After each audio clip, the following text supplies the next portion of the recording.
பேரூராட்சி நிதி தணிக்கை அதிகாரிகளுக்கு லஞ்சம் கொடுக்க முயன்ற வழக்கு தொடர்பாக கடலூர் மாவட்டத்தில் 3 இடங்களில் லஞ்ச ஒழிப்புத்துறையினர் அதிரடி சோதனையில் ஈடுபட்டுள்ளனர். சேத்தியாத்தோப்பு பேரூராட்சி அலுவலகத்தில் கடந்த 24ஆம் தேதி லஞ்ச ஒழிப்புத்துறையினர் திடீர் சோதனை மேற்கொண்டனர்.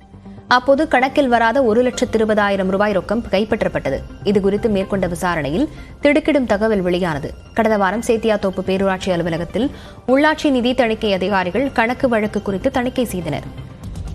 அதில் அங்கு பல முறைகேடுகள் நடந்தது கண்டுபிடிக்கப்பட்டது. இதையடுத்து அதை மூடி மறைக்கும் நோக்கில் தணிக்கை செய்ய வந்த அதிகாரிகளுக்கு லஞ்சம் கொடுப்பதற்காக பேரூராட்சி செயல் அலுவலர் ஸ்ரீனிவாசன் 1,20,000 ரூபாய் பதுக்கி வைத்திருந்தது அம்பலமானது. இதுகுறித்து வழக்கு பதிவு செய்த லஞ்ச ஒழிப்புத்துறையினர் வடலூரில் உள்ள ஸ்ரீனிவாசன் வீட்டில் இன்று அதிரடி சோதனையில் ஈடுபட்டனர். அத்துடன் உள்ளாட்சி நிதி தணிக்கை குழுவின் உதவி இயக்குநர் பூங்குழலி மற்றும் ஆய்வாளர் விஜயலட்சுமி ஆகியோரின் வீடுகளிலும் லஞ்ச ஒழிப்புத்துறை ADSP தேவநாதன் தலைமையில் சோதனை நடைபெற்று வருகிறது.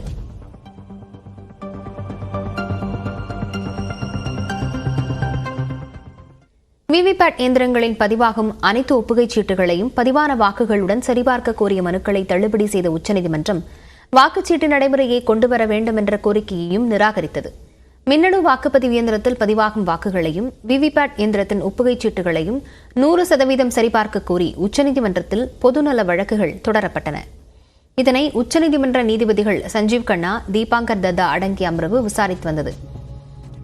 இதில் வாக்குப்பதிவு இயந்திரம் மற்றும் விவிபேட் குறித்து உச்சநீதிமன்றம் எழுப்பிய பல்வேறு கேள்விகளுக்கு தேர்தல் ஆணையத்தின் தொழில்நுட்ப அதிகாரிகள் நேரில் ஆஜராகி விளக்கம் அளித்தனர்.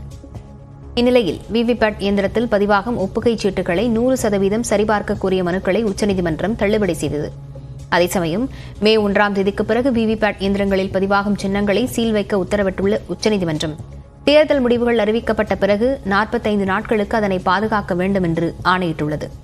மேலும் தேர்தலில் 2வது மற்றும் 3வது இடம் பிடித்த வேட்பாளர்கள் கோரிக்கை வைத்தால் வாக்குப்பதிவு இயந்திரம், விவிபேட் மற்றும் கண்ட்ரோல் யூனிட்டுகளில் 5% ஆய்வு செய்யலாம் என்றும் உச்சநீதிமன்றம் உத்தரவிட்டுள்ளது. தேர்தல் முடிவுகள் வெளியாகி 7 நாட்களுக்குள் வேட்பாளர்கள் எழுத்துப்பூர்வமாக கோரிக்கை வைத்தால் மட்டுமே ஆய்வு செய்ய முடியும் என்ற நிபந்தனையும் விதிக்கப்பட்டுள்ளது. ஆய்வுக்கான செலவும் வேட்பாளரிடமிருந்து பெறப்படும் என்று கூறிய உச்சநீதிமன்றம் பிழை ஏற்பட்டிருப்பது உறுதியானால் அந்த தொகை திருப்பித் தரப்படும் என்றும் உச்சநீதிமன்றம் கூறியுள்ளது. ஒரு அமைப்பை கண்மூடித்தனமாக சந்தேகப்படுவது தேவையற்ற யூகங்களை வளர்க்கும் என்று அறிவுறுத்திய உச்சநீதிமன்றம் வாக்குச்சீட்டு நடைமுறையை கொண்டுவர வேண்டும் என்ற கோரிக்கையையும் நிராகரித்தது.